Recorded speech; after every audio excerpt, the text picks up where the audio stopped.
बहुत समय पहले की बात है, जब सिकंदर अपनी शक्ति के बल पर दुनिया भर में राज करने लगा था, तो उसे अपनी शक्ति पर इतना गुमान होने लगा था कि अब वह अमर होना चाहता था।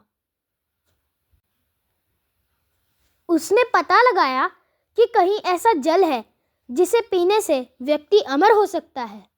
देश दुनिया में भटकने के बाद आखिरकार सिकंदर ने उस जगह को खोज ही लिया जहाँ पर उसे अमृत प्राप्त हो सकता था। वह एक पुरानी गुफा थी जहाँ पर कोई आता जाता नहीं था। देखने में वह बहुत डरावनी लग रही थी, लेकिन सिकंदर ने एक जोर सी सांस ली और गुफा में प्रवेश कर गया। वहाँ पर उसने देखा कि गुफा के अंदर एक अमृत का झरना बह रहा है।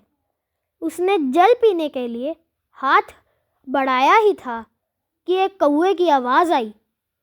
कौवा गुफा के अंदर ही बैठा था। कौवा जोर से बोला, ठहर, रुक जा, यह भूल मत करना।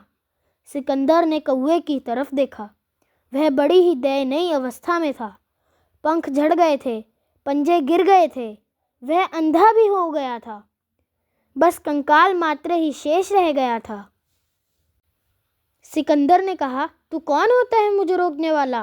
मैं पूरी दुनिया को जीत सकता हूँ, तो यह अमृत पीने से मुझे तू कैसे रोकता है?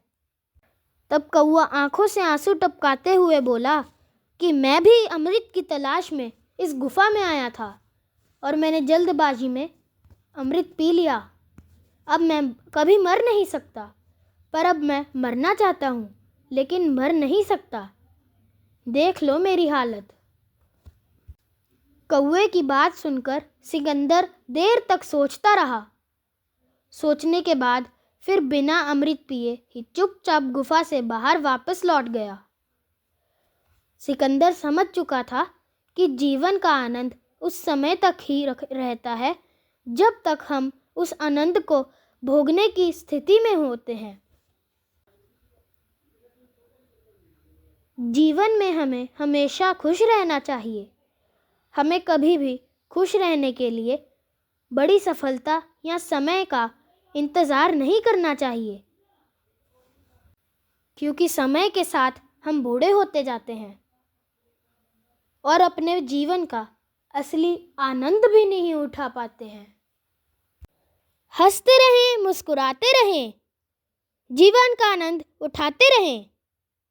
ईश्वर की कृपा आप पर सदैव बनी रहे।